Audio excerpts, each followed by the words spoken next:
Good evening, Facebook, or good afternoon if you're on the west side of the country, where I am on the west side of Los Angeles here, about a mile from the studio in which on Monday, the Fox studio, will do Undisputed from 9:30 to noon, reacting to tomorrow evening's Super Bowl. But right now, I want to react to Terrell Owens and Randy Moss in the Hall of Fame.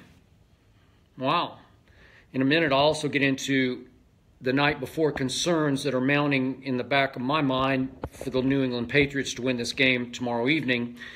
But before I get to my man, T.O., as I used to call him, Team Obliterator, and why he wouldn't be in my Hall of Fame, quick cameo from my daughter, our daughter, Hazel, as always, as I go live here on Facebook. I don't think I can get a hold of her. She's getting, whoa, I don't have her. Oh, sorry, Hazel. Sorry, okay. She's okay. Sorry, my wife Ernestine is trying to hand me Hazel, who's getting, thank you. Okay, it's okay. She got to clean my nose before I go live. Okay. Hi, Hazel. She got a bath today.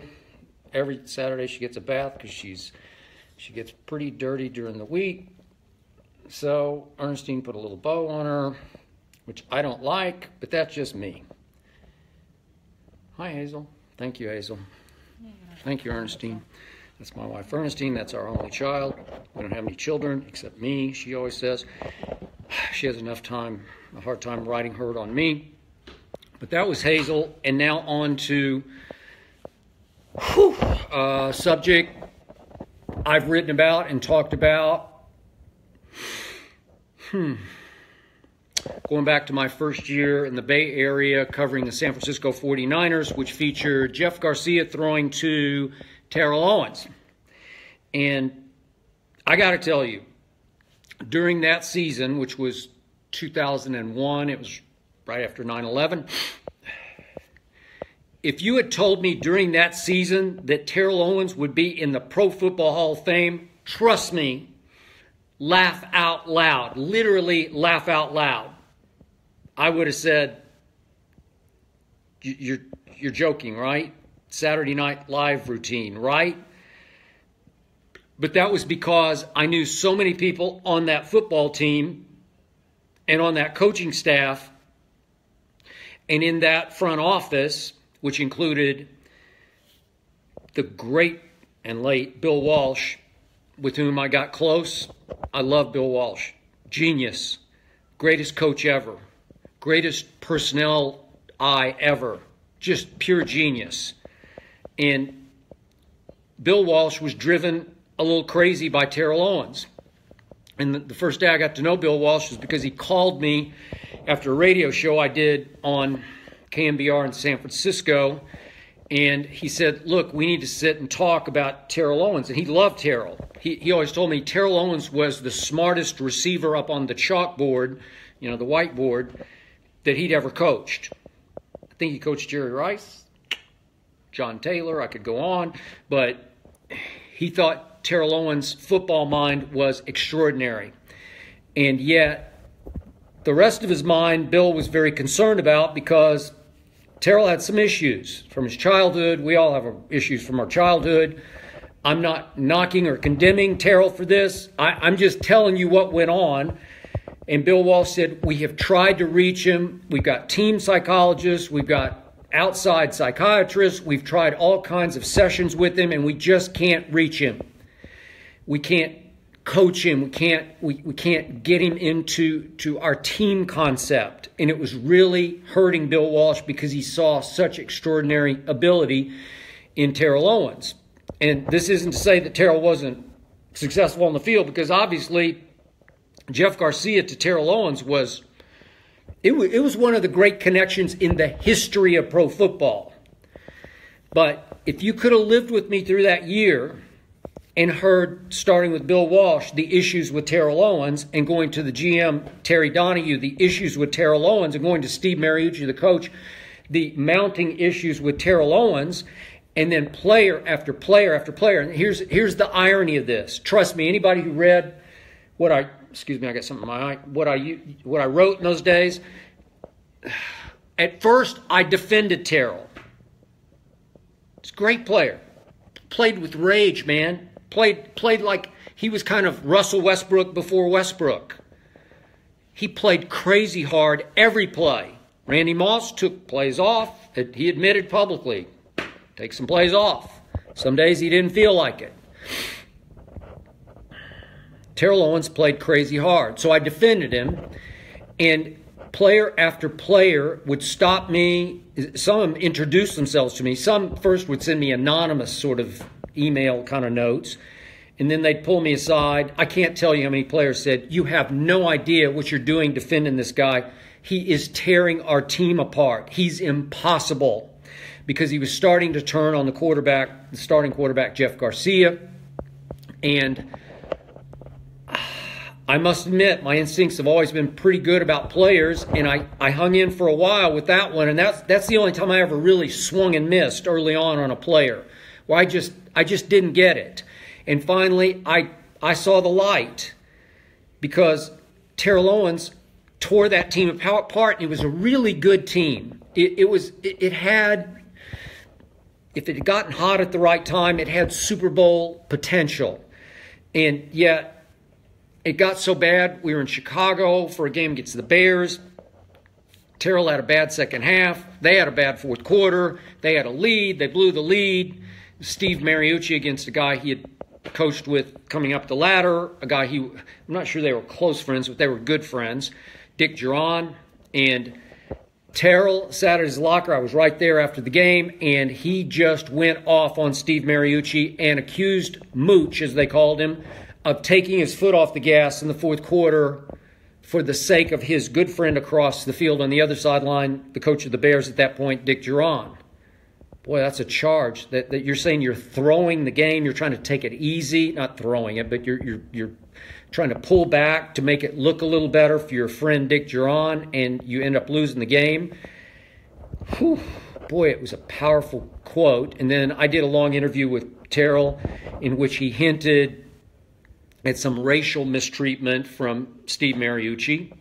Maybe so. I don't know. I don't have any way. I asked Mariucci about it. He just was stunned. Like, what are you talking about? I have no idea. Nobody's ever said a word about that to me, any other player, blah, blah, blah. But that was Terrell. And there was so much blame deflecting going on. There was a game right after 9/11 in San Francisco against the arch rival, then dominant in the division, St. Louis Rams of Kurt Warner. Remember, this is 2001. You know what happened at the end of that year in the Super Bowl was the launching of the Patriot dynasty. And Terrell Owens in that game, I can't remember exactly how many, but he must have dropped 3 big balls that were like potential touchdowns where he was just gone or open. And he was a great run after catch guy, 4.5-ish speed, maybe 4.5-ish, something like that, but more like 4.5. But he could obviously really run after catch, and he just dropped, I don't know, he might have dropped 4 big balls in that game, and that ended up being the game. This is right after the game right after 9/11. Check it out. You can probably find it on YouTube. I was there, and Terrell sat almost like comatose at his locker for like 15 straight minutes after the media had been allowed in, just staring. And he just couldn't talk, wouldn't talk. I never seen anything quite like it. And if you followed Terrell's career, these are shaky stats because they're kind of, everybody keeps them differently because it's kind of subjective what a drop is. I might see a drop differently than you see a drop, but whatever. There were at least 3 times that some of the people who kept drops, some of the services who kept drops, had Terrell leading the league in drops. And I was around a lot, watched a lot, and he was a ball dropper, a big moment ball dropper. And it bothered me, and it bothered the 49ers enough that once they got through another year with Terrell, that's when I nicknamed him Team Obliterator, Terry Donahue finally just said, enough. He is more trouble than he is worth. And you remember the fiasco trying to get him. First, it looked like he was going to Baltimore and Ray Lewis. That might have been the greatest thing that ever happened to Terrell. But one thing led to another. Paperwork didn't get filed by Owens' agent at the time. And he winds up in Philadelphia. And I was fascinated. I thought, well, maybe this will be the change of scenery that he needs, because it had gotten so bad just to put San Francisco to bed. There's a game, ironically, against Randy Moss, and I'm foggy. It must have been the next year, 2002, pretty sure. But it was at the old Metrodome in Minneapolis, and I was there. And every time that Terrell went up against Moss, he got mossed. And this is just me. Randy Moss is on a whole nother level from Terrell Owens. I don't care what you say. And off the field, they both had their issues. They're different kinds of issues. But I'll say right up front, I don't think it's fair that Randy Moss got straight into the Hall of Fame on the first ballot if Terrell Owens didn't. But I know what the voters are thinking. It's just eye test. Randy Moss just revolutionized the game. He ran 4.2 at like 6'4", 64 inches, ran 4.240. And that 98 year alone, that was just like, for me, Hall of Fame is transcendent. It's weird. Here's my point about Hall of Fame. If you ask me, is he a Hall of Famer? I'm going gut feeling. If I hesitate for 1 second and have to think, he's not. But that's my Hall of Fame. That's my criterion. Would be, that's it. As simple as that. If you ask me, is Tom Brady a Hall of Famer? Well, obviously you just say, yes, he's a Hall of Famer. I don't know. Let me think of some long time. Obviously like Jerry Rice. We can argue all day whether he's the greatest receiver. But if you'd ask me during Jerry Rice's career, Hall of Fame? Well, yes. Yes, he's in the Hall of Fame. I mean, there's just no doubt. A lot of people, even Bill Walsh, thought there was a period of his career when he was the best football player ever. I think he said that at his ceremony when they had Jerry Rice Day at that was Terrell Owens Day. I was there for that game. I was still in Chicago. But the point is, Randy Moss gets in because he's transcendent. He just like in 1998. And by the way, I was working in Chicago then. I just pounded the table. Bears have to take Randy Moss. You just have to take him. He's a life changer. No, he showed up late for their interview when they flew him to Chicago. He's a bad guy. He's got this issue. Notre Dame, this problems. He had this big fight issue, blah, blah, back in high school, blah, blah, blah, blah, blah. I said, I don't care. He's transcendent. He's going to change your life. And he goes up to Minneapolis with Dante Culpepper throwing home runs to him. And remember what he did to Dallas on Thanksgiving Day that year? My God. He was taking it out on every team that passed on him in the draft because he wanted to be a Dallas Cowboy. So they end up playing faithfully on Thanksgiving that year. This is 98, Thanksgiving. And he caught 3 balls that day at Texas Stadium. And those 3 balls went for like, I won't get this exactly right, but it was like 51-yard touchdown, 53-yard touchdown, and 53-yard touchdown. 3 balls, cross-country touchdowns. He just ran through defenses. He was the equivalent for you Cowboy fans of Bullet Bob Hayes, the Olympic gold medal sprinter who just revolutionized the game in the 60s under Tom Landry with Don Meredith throwing home runs to him. He changed the way you had to defend the deep ball in the National Football League. Well, so did Randy Moss. So when you ask me, because I witnessed so many head-to-heads, and I know it's not quite fair when it's receiver on one team versus receiver, and that drives receivers crazy. They're the divas, and they're the head cases of pro football because they can't control getting the ball. Terrell Owens wanted to play basketball because you can get a hold of the basketball. And he had this fantasy he could be a pro basketball player, which he couldn't. I've seen him play. He's a good player, but obviously at 6'3", what are you going to do? Play point guard, but he's a little stiff.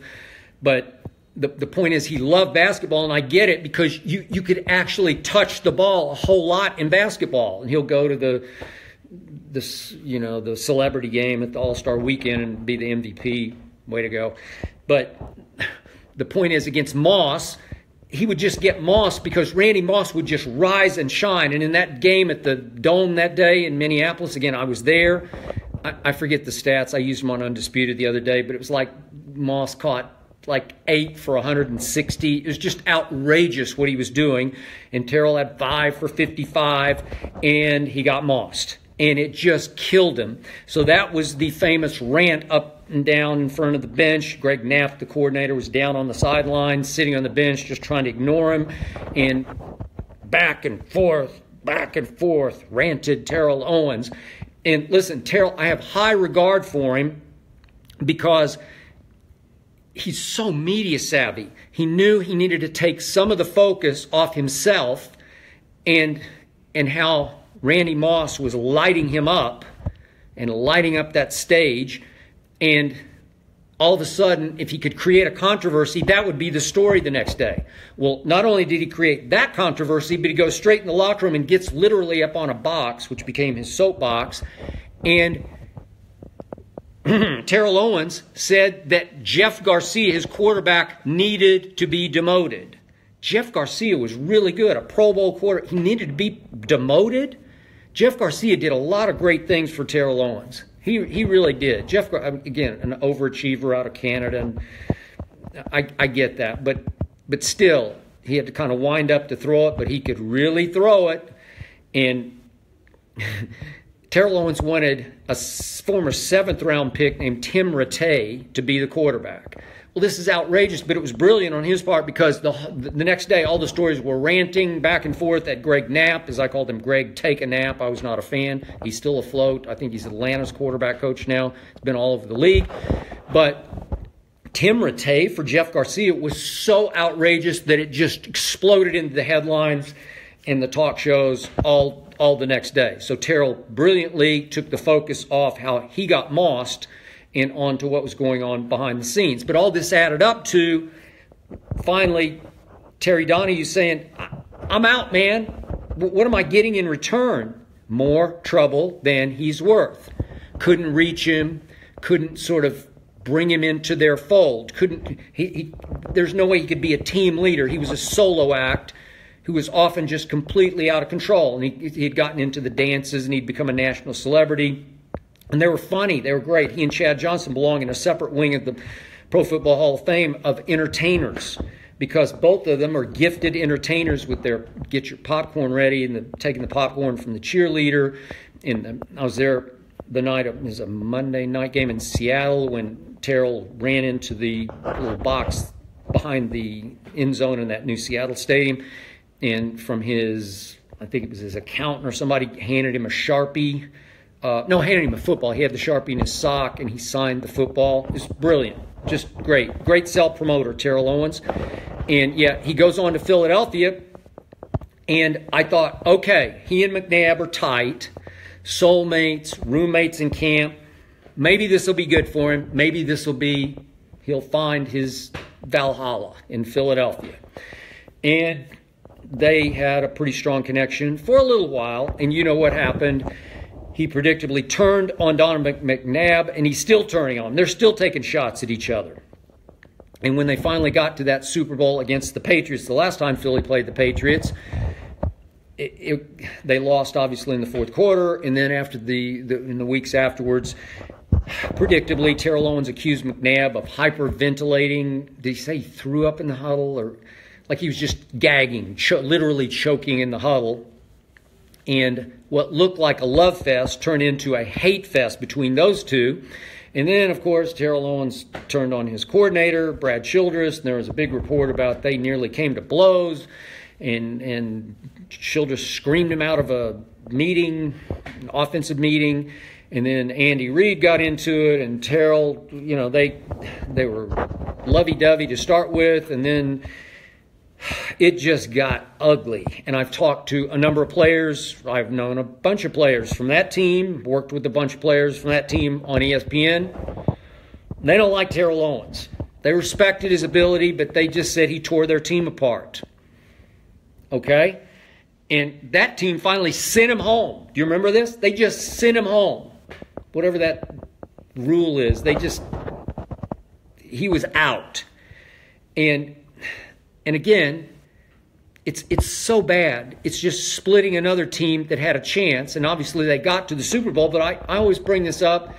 My partner Shannon Sharp is obviously in the Hall of Fame. He's there tonight in Minneapolis, and he loves him some Terrell Owens. He's got sort of an affinity for him because Shannon came from a pretty tough background in rural Georgia, and Terrell came from a pretty rough background. Again, both raised by grandmothers in part. Shannon had a strong grandfather also, but I think Terrell was just grandmother in rural Alabama. So Shannon has affinity for him, and Shannon gets angry about why Terrell wasn't, this was the third try for Terrell, but why the first 2 times he didn't get voted into the Hall of Fame. And I say, well, then you just don't get it, because I'm going to say this one more time. I've said it many, many times. I don't hate Terrell Owens. I just saw too much. I talked to too many people who did not think he was Hall of Fame caliber.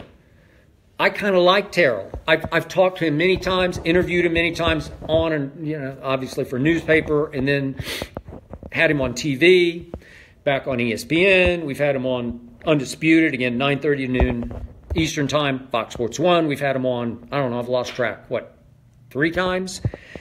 And maybe we'll have him on again next week. I don't know. I'd be happy to have him on. And I told Shannon on the air the other day, from my heart, I'll be happy for Terrell, because this has haunted him for so long, if he does get in the Hall of Fame. And I also predicted he would get in the Hall of Fame, because he's so media savvy. He's basically conducted his own Hall of Fame campaign that's been built on shaming those voters into, oh, you've got it out for me. It's personal. It's a vendetta. I don't think so. I think they just are going on the facts. But I do think he successfully shamed them, and he turned himself into a sympathetic figure. And I think I had something to do with that. I think I helped that. Not that I want any credit for it, because I don't. But I don't hate Terrell. I enjoy having him on the show. I enjoy sparring with him, bantering with him just about sports. I think he's smart. I think he's unique. I think he has a rare sort of vision and sense of humor. And we've had him on with Eric Dickerson. We've had him on several times with Chad Johnson. And I just enjoy that spark, that dynamic. So I don't hate him, but I know too much. I just talked to too many of those Eagles. It was just so ugly and bad that that guy's disqualified from my Hall of Fame. I'm sorry, he's disqualified. Then he goes to Dallas. And obviously, Jerry Jones is all about box office. And Terrell is all-time box office. He can make some big catches, but he can fill those seats. Not that Jerry needs to fill them exactly, but he can build those ratings. He can explode those ratings. And obviously, to bring Terrell Owens to the place where once upon a time, before he was Terrell Owens, that was the ultimate first welcome to the world for Terrell Owens, was when he ran to the Star at Old Texas Stadium and did his, on the Star. He stood on the Star, and it was the ultimate sign of disrespect for the Cowboys. And kid, what was his name, Teague from Alabama, charged him and knocked him off the Star. And those were the days the 49ers were way better than the Cowboys, and he was rubbing their nose in it right on their sacred Star. Way to go, Terrell. So the prospect of Jerry Jones bringing that guy who had defamed the Star to Jerry World was just outrageously great for Jerry. But a Hall of Fame coach named Bill Parcells was coaching the team and wanted nothing to do with Terrell Owens, and I couldn't blame him. I'm sorry, I couldn't blame him. And he wouldn't even refer to Terrell by name. He called him the player. The player this, the player that. And I'm sorry, let me backtrack 1 second, because I got off track on this. I should finish up the Philly before I forget it, because this is very important. Terrell did get to the one Super Bowl with the Eagles, and let me finish that story. Remember, Terrell didn't play because he got the name horse collar came. The rule came from the play on which Terrell got horse collar, got yanked down by the back of the pads, and broke his leg. And so he missed the first 2 playoff games won by the Eagles and Donovan McNabb to get them to the Super Bowl. And I've had several players off that team tell me that as much as Terrell gutted it up using that hyperbaric chamber, he tried everything to get the leg right in time for the Super Bowl, that it was somewhat of a handicap to Donovan McNabb. I always make this case, Brady can be even better without Gronkowski because he gets so Gronk-centric. All the bad throws Brady makes, the forced throws, are always trying to get it to big old 87 against double coverage. And sometimes the forces go there. And obviously, last year there was no Gronk for the last 8 games. They won the Super Bowl. And this year, there's no Gronk in the second half against Jacksonville and no Edelman. And they beat the hottest defense, the breakthrough coming-of-age defense, Saxonville, in the second half with no Gronk. So the point was, several of the Eagles made the case to me, they thought McNabb, who by that time was do not invite him with Terrell Owens. They were at each other's throats. But McNabb felt too, TO conscious, like I got to force the ball to him, and he couldn't run. And Belichick knew he couldn't run, so they let him catch whatever it was, like 9 balls for no touchdowns. Couldn't threaten the end zone with Terrell Owens because he couldn't run by anybody the way he could when his leg was right, and his leg clearly wasn't right. But whatever, he got to the one Super Bowl, had good numbers in the Super Bowl, and they lost the game. And the only way they got back in the game in the fourth quarter was on a deep pass from McNabb to that little speedster they had, Greg Lewis. So, now on to Dallas, and some great things happened on the field between Romo and T.O. I give you that. But some bad things started happening off the field, starting with the head coach versus the player. Remember, he'd show up Parcells in camp. He'd put on some Lance Armstrong gear and sit on the bike and just, it was like sticking his tongue out at Parcells. And bad went to worse, and there was that incident that I don't know exactly what happened, but it got ugly where the 911 call from his townhouse and his publicist, and she was so upset because it looked like Terrell had tried to take his own life. And then he said, that's not what happened. And then she had that famous quote about I can't remember what the number she was. What was it? 5? I should have looked this up before I started, but there are 10 million reasons why he wouldn't take his own life, or whatever his salary was at that point, as in dollars. But Terrell had some issues. And he was having some issues that day, and thank God those issues didn't take him completely over the edge, and he's still with us. And yet, internally, the Cowboys began to come apart, and it had a lot to do with Romo coming apart, with Jessica Simpson, and I don't blame it all on Terrell, but those were the days when I grew up a Cowboy fan, went to my first game when I was 10 years old, in their second year of existence. Saw the St. Louis Cardinals play at in the old Cotton Bowl, where that's still there, but where the Cowboys first played. And those were the days when I was out. I was off the band. I couldn't be a Cowboy fan in those days. I just didn't like the vibe of that team. I couldn't support it. I just couldn't watch it. It just drove me crazy. And obviously, Romo goes to Cancun, and Jason Witten was involved in that, and Jessica and Jason's wife, and it was a bad look. And then they came back, and they lost to Eli at home, as Eli was on the way to upsetting Tom Brady in the Super Bowl, 2007. Big year, great year. That was post, was that Wade Phillips? But anyway, so the point was that it just ended badly again for Terrell Owens in Dallas. And he had a big incident in which he accused Romo of starting to throw only to Jason Witten. And he got into it with Todd Haley, did Terrell Owens, the receivers coach at that point. Again, Haley's had all kinds of issues with other players, including Ben Roethlisberger. But there was a big shouting match battle there.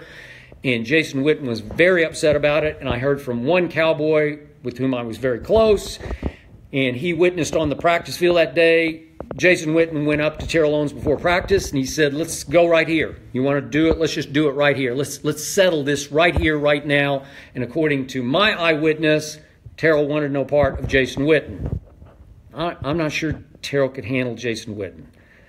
Jason's a big boy. What is he, 6'5", 250 maybe, 260, but whatever. He was steamed, and I'm glad nothing happened, but that's what I was told. And so it degenerated into that. And so another team he was on didn't break through as it should have, because they went that one year, 13-3, and again, some team obliteration by team obliterator. Well, so he's 3 for 3, and then he went on to other teams, and he and Chad had some success, but not playoff success together, obviously, in Cincinnati, and then he went to Buffalo, and then it looked like Pete Carroll was going to include him in the Seattle system, and he cut him in the preseason, which is pretty shocking to me. Terrell takes great care of himself. He's been in great shape, and as Shannon always points out, no off-field issues as far as arrest issues. So I give you that. If you're going to dock Terrell a couple of times from being in the Hall of Fame, if you're going to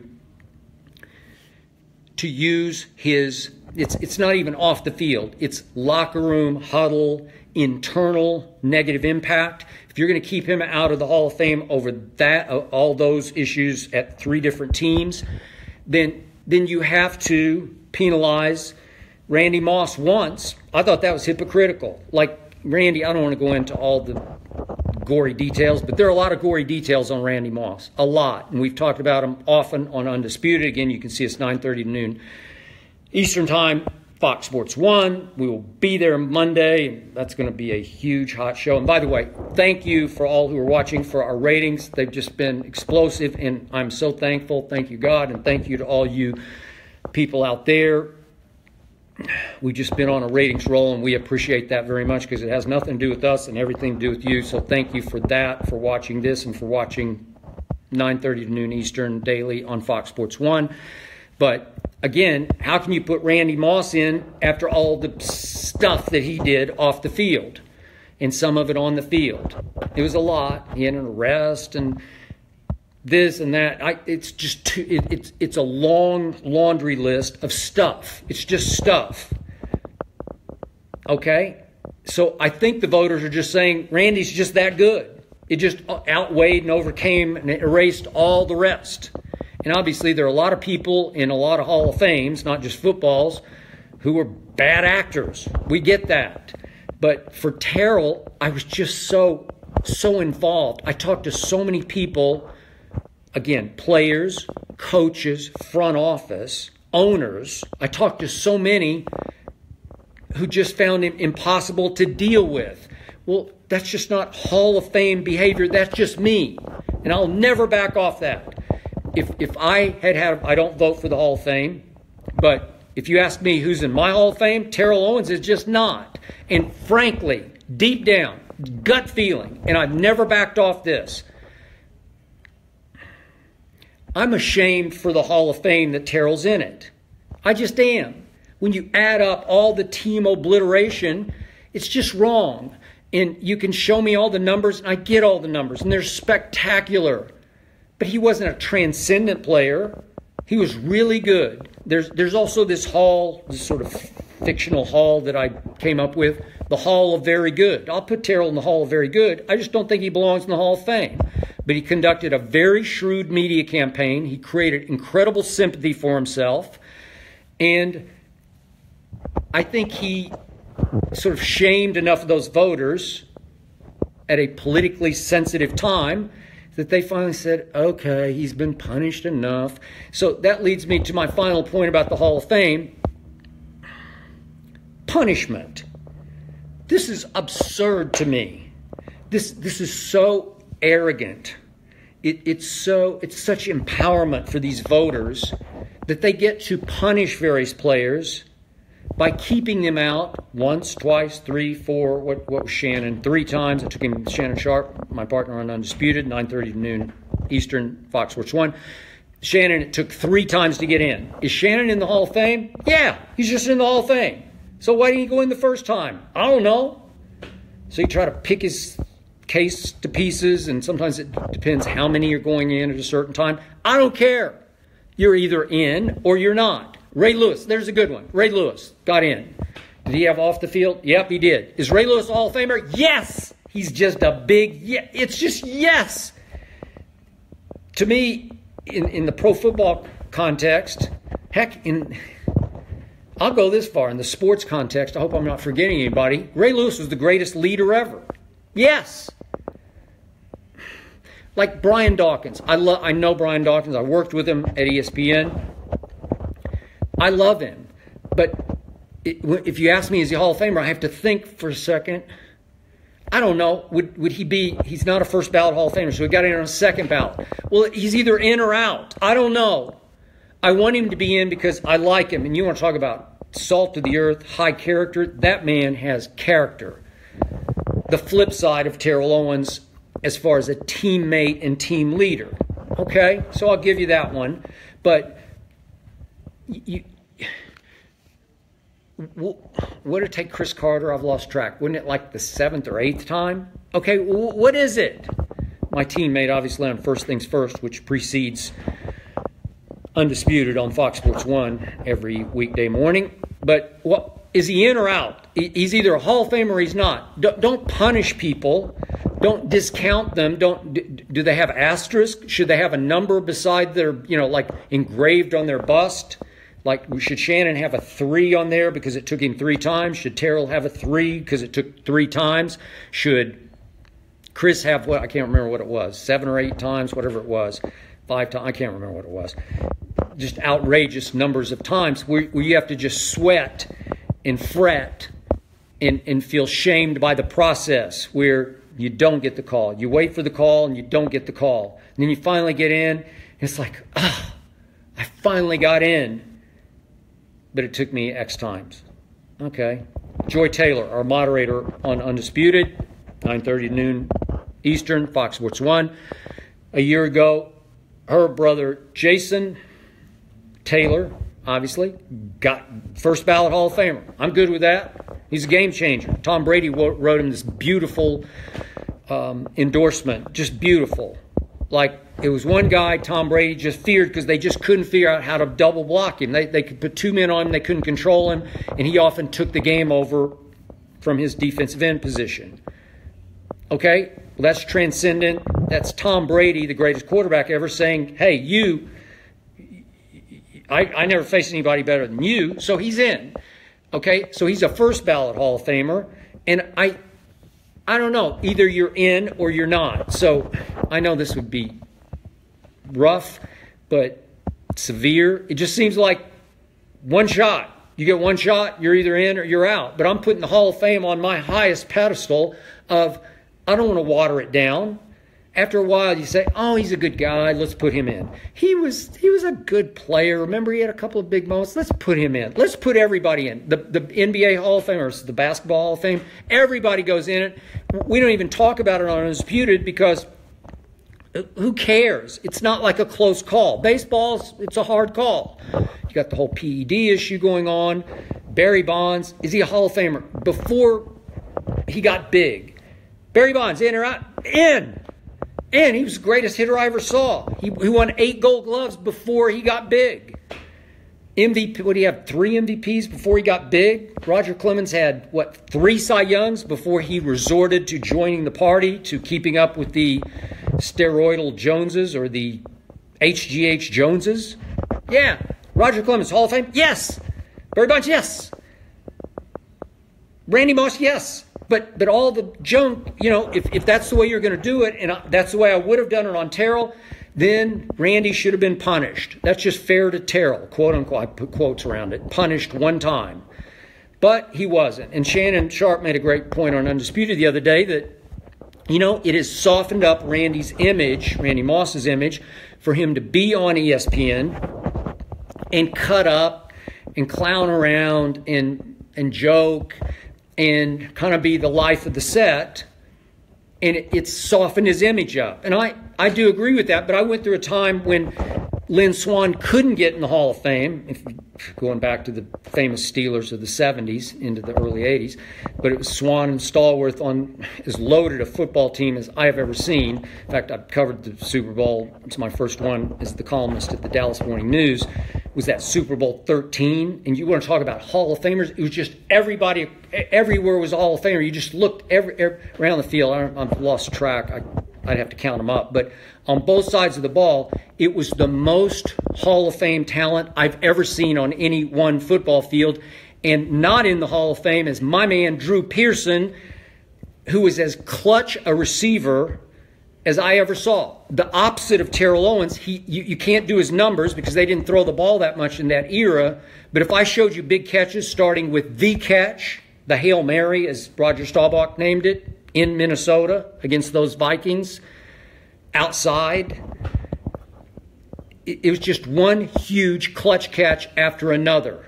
Even the Thanksgiving Day catch that lives in infamy in Washington because it was on the big stage and thrown by the backup quarterback, Clint Longley, after Roger got knocked out of the game, and it went to Drew Pearson. I can show you 10 catches he made that were just huge, and he's not in the Hall of Fame. And it's just because there was a glut of Hall of Famers from both the Steelers and the Cowboys of that era. So I can just go on, but the bottom line is, seriously, I'm happy for Terrell. I'm happy for him because I know how much this means to him. This is going to be great for his self-image. This is going to be great for him off the field, you know, as he goes into, because he's still hanging on like he still thinks he can play. But I think this will free his mind up a little bit to go on to his second career or whatever he's going to do. He finally made it. And just for his sake, from my heart, I'm happy for him. He just wouldn't have gotten my vote. And I promise you tonight, there are a lot of people who knew exactly what went on in San Francisco when Terrell was there, and in Philadelphia when Terrell was there, and in Dallas when Terrell was there, who are just shaking their heads that that guy got in the Hall of Fame. Trust me, that's my bottom line. Now, before I let you go, and I'm going to do another Facebook Live before the game tomorrow evening. What is it, 3:30-ish here, 6:30 Eastern Time. I'm obviously in Los Angeles. But I'll do something in the hour before the game with my final thoughts. But I must admit, at this hour, sort of on Christmas Eve for me, I'm such a huge fan of the Super Bowl, I'm concerned about the Patriots I picked before the season to win this Super Bowl. It just doesn't feel right to me at this hour. I went ahead and picked them yesterday on Undisputed because I'm not going to flip-flop like somebody else I know. But, by the way, Shannon Sharp is so tormented by this pick because he doesn't like Tom Brady. I get it, and I don't get it, but I get it. But he's lost to Tom Brady so many times publicly that he finally said, I can't beat him, so I got to join him. It's your basic CYA pick, so he's going to pick the pay. He picked him before the year started, which just outraged me because he's just trying to cover himself just in case it happens again. And it's driving him crazy that Brady is playing at an MVP level. And yet, he became, just because I'm a Cowboy fan, then it backed him into becoming an Eagles fan this year, and more important, a Carson Wentz fan, just to fight against Dak Prescott. And I will swear to you that the Eagles wouldn't be in the Super Bowl if Nick Foles hadn't had to replace Carson Wentz. I don't think Carson Wentz could have gotten them into this game. That's just me. Nick Foles played extraordinary football in the second half against Atlanta, and from the start against the Vikings. That was a tour de force game against the number one ranked defense by Nick Foles. It was in Philly where that team just plays a lot better. And that's the only reason I'm hanging on to my pick, is that this is obviously at a neutral site. But Shannon Sharp is stuck because if the Patriots, let's say if Nick Foles beats Tom Brady in the Super Bowl, kind of goes Eli, except that would be even beyond Eli to a lot of people. I mean, Eli was the number one pick in the draft. Nick Foles was, a third-round pick? And Nick Foles is seen as kind of a career backup quarterback, even though he's got, in his career, 66 touchdown passes to only 29 interceptions. But Shannon Sharp is, he's worried that if Nick Foles wins, then there's going to be a huge quarterback controversy. I don't care what you say. The coaching staff is going to have to sit back, depending on the outcome of this game, and say, my God, what just happened? Nick Foles did that? And it's going to be hard. I know they'll want to go back to Carson Wentz, but there's going to be those in the locker room are going to say, wait a second, are we sure about this? And it's going to create a controversy. But the point is, the reason I'm concerned about the Patriots are intangibles. The motivation of the Eagles to get to sit back this week as Tom Brady dropped his episodes of Tom versus Time, his documentary, which is the equivalent of religious zealotry. Tom's on fire with the teachings and preachings of his trainer, Alex Guerrero. Pliability, lengthening the muscles through stretching, all kinds of, obviously, physical therapy from Alex Guerrero, and a whole new approach to nutrition. All I hear about is avocado ice cream, but I think that's not exactly the approach to nutrition. That's just his dessert of choice. Whatever. The point is, Tom believes it, so I'm great with it. I'm a Brady fan. A lot of people aren't. But you want to talk about arrogant and brazen to schedule and drop these episodes through the week leading up to the Super Bowl? Wow. Shocking. Because you're just daring the Eagles. You're saying, this is how I do it. Come and get me. And the Eagles are no joke. Nick Foles is no joke. He won't play poorly tomorrow. Nick Foles won't be Nick Folds, F-O-L-D-S, tomorrow. Trust me on that. He'll play well. Will he play well enough to beat Tom Brady? That's what I'm clinging to with my pick. I called it lower scoring, 20-17. I'm still going back and forth about that. But the point is, that's brazen against a team that was the quote-unquote underdog wearing the masks. And they're serious. And the one way to beat Tom Brady, the only way to beat Tom Brady is with a pass rush. And they have a deep pass rush. The Falcons, and before them the Seahawks in the Super Bowls, ran out of gas in the fourth quarter, rushing the passer. Or that's combined with the fact that Dante Scarnecchia, the underrated, even though he's been there forever, New England offensive line coach, as the game goes on, his fixes are incredible. All of his nuances and tweaks and adjustments are beautiful because they start to block it up, depending on how you're going to attack them. But the Eagles can attack with that wide nine. We had Mike Martz, former coach of the Rams, obviously against the Patriots in the first Super Bowl of the Belichick run. And Mike Martz said that wide nine of Jim Schwartz is hellacious to try to figure out how to block. It's just you can practice against it, and it's just hard because they're splitting the ends way outside the tackles. And they're deep because they can bring the kid Derek Barnett in, or they can bring Chris Long in, and they have a depth of pass rushers outside and inside, starting with Fletcher Cox, who is just a monster. He might be virtually unblockable. And if they can't stop him up the middle, like Malik Jackson was back in the days of Denver in the AFC Championship game, in which Denver and Von Miller got after Tom Brady and beat him, then it's going to be a long day for Tom Brady. The Giants, obviously, especially in the first Eli Super Bowl, could just flat out get after Tom Brady. And that was Strahan and Tuck and Human Euro. It's a lot of firepower. These guys have a lot of firepower, but they're also going to be on fire because of Tom versus Time. And then it just stunned me that Belichick would be seen publicly on a Thursday night ahead of the Super Bowl going to a basketball game. Really? He went to the T-Wolves game. Man, I don't know. It just got me. That's not Bill Belichick. That's just not. That's not.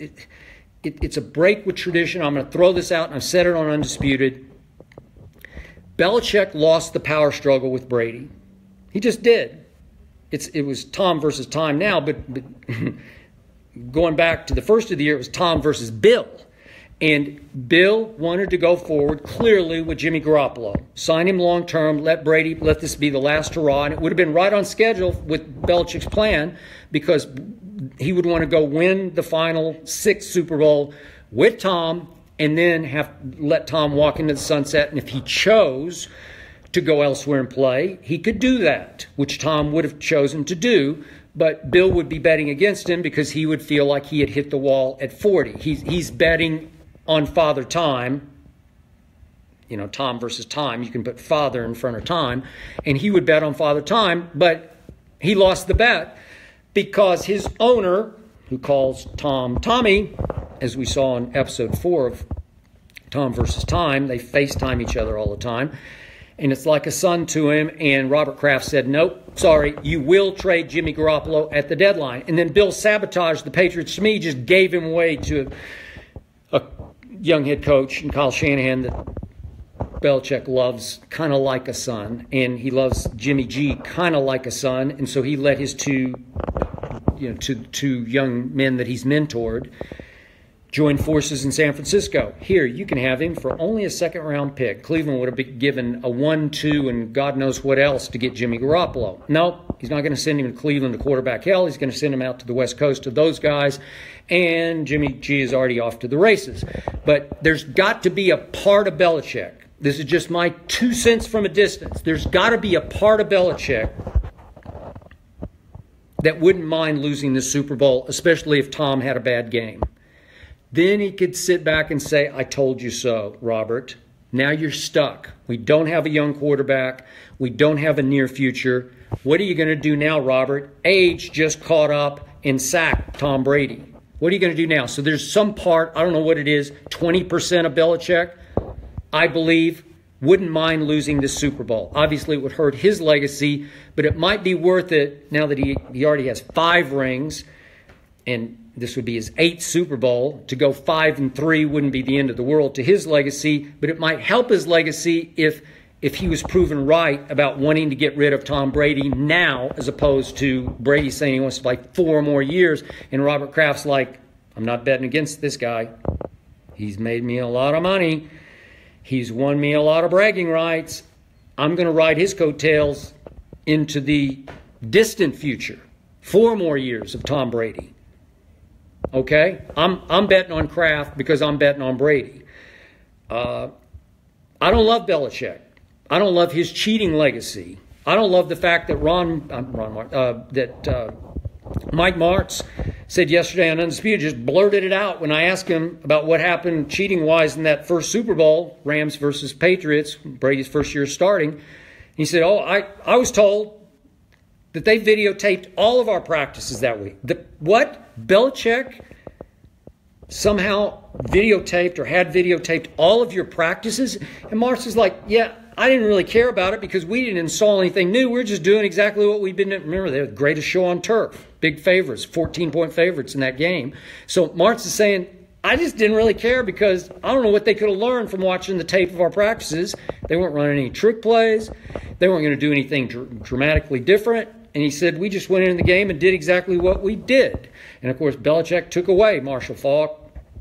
And they got up and punished the receivers, got physical with them. And they wrecked the psyche of the St. Louis Rams. And still and yet, it took a long drive engineered by that kid Tom Brady with John Madden sitting up in the booth saying, shut it down. Just play for overtime. 17 all. Don't put the kid in harm's way. Don't do that. Don't risk it. Save him from himself. And Brady goes, completion. 5 big completions. And moved from what, like his... They started deep, 20-something. I had it yesterday on Undisputed. I can't remember exactly the yard line. But it was a long drive, even to set up a 49-yard field goal at the buzzer. Adam Vinatieri could argue the clutchest kicker ever in pro football. But it got set up, 5 big completions from Tom Brady. Okay? So, Belichick cheated. Got busted once, for sure, for cheating in Spygate. And then the Carolina Panthers, they're still openly accusing Belichick of videotaping, spying on their walkthrough on Saturday. Okay, so I've lost some respect for Bill Belichick, but is he? I'm just going to throw this out. Is it possible he's kind of mailing this weekend? He went to the basketball game just because he's not that into this one? I don't know. I didn't love that. And I don't love the feeling of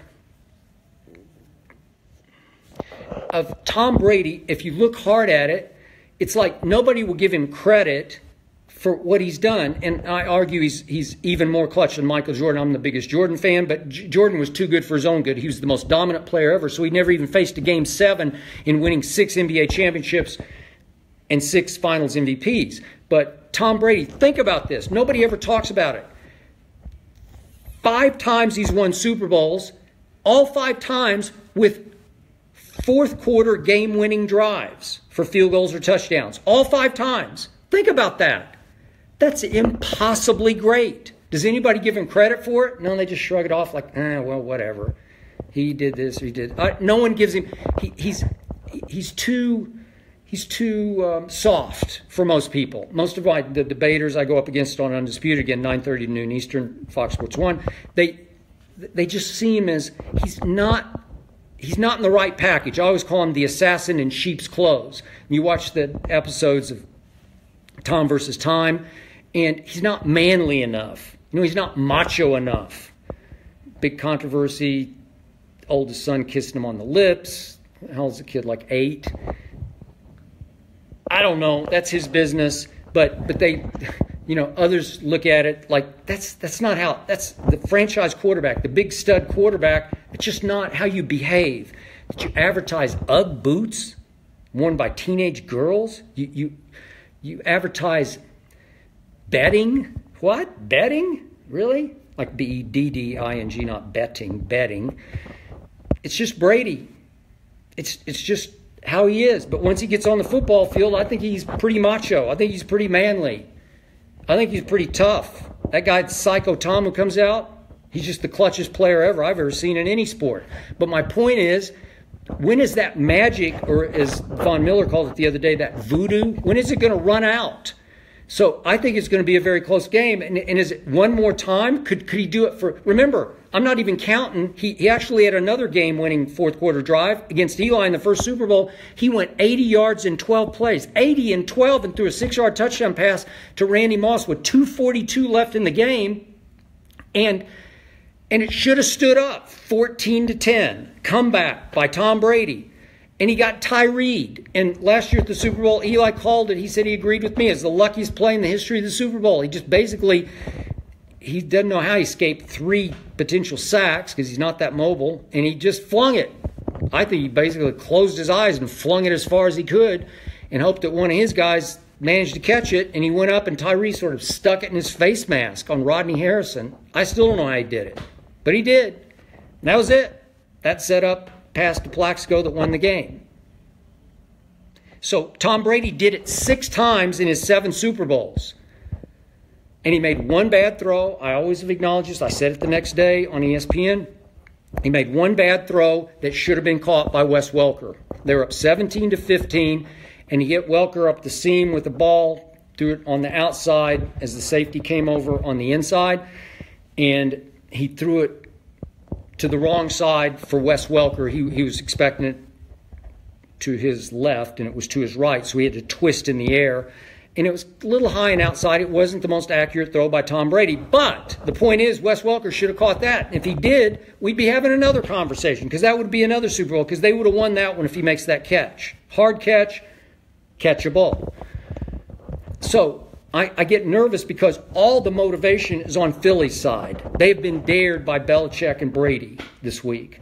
And at some point, is the voodoo magic going to run out for Tom Brady? I mean, he is human. I don't care if he's 40, he plays like he's 22, but at some point, can he pull off... The way I boil this game down is Philly's just a better football team. They're just a better overall football team. If you look at the defensive efficiency stats, I know the Patriots wound up 5th in scoring defense, but they're 31st in defensive efficiency, which is just terrible. So Nick Foles is going to have some success against their defense. He just will. And yet, I don't know, maybe Brady can go no huddle. It looked like Eli had a lot of success in both the Giants games just going fast. And nobody can play faster than the Patriots if they choose to. So I hope they choose to from the start, and maybe that'll be the difference in the game. But if Brady is forced to do it again on this stage against that defense, I mean, he did it to the Legion of Boom, and he did it to the Atlanta defense that was, at that point, according to everybody, the hottest defense in pro football. And then he did it to Saxonville. Can he do it again to the Eagles? Man, that's a tall order. So I'm just a little nervous the night before that it's just like too good to be true, because Philly has all the motivation, none of the pressure. The bets are pouring in on Philadelphia, the big bets. Obviously, there have been, I think, 6 big $1 million bets on Philadelphia. And I get it. I don't disagree with the premise of it. if you get 4.5 points, I don't disagree. I'd be closing my eyes because you're betting against the one guy I wouldn't bet against. But I'm still a little nervous, but I'm going to hang in there. It might be a little higher scoring than I think, but I'll stick with it for now. I will look forward to revisiting this tomorrow, maybe in the hour before the game. I'm still going 20-17 Patriots. I'm still happy for Terrell Owens getting into the Hall of Fame, but he would not be in my Hall of Fame. I'm very happy for Randy Moss, who was just transcendent to me, getting in the Hall of Fame on first ballot. But fair is fair. He shouldn't have gotten in on his first ballot if Terrell took 3. Sorry. And I'm happy for Brian Dawkins. I'm very happy for our guy Ray Lewis, one of our mainstays on Undisputed. Again, you can see us 9:30 to noon Eastern Time on Fox Sports 1. Who did I forget? Bobby Beathard. I used to know him when he ran the Redskins. Who else?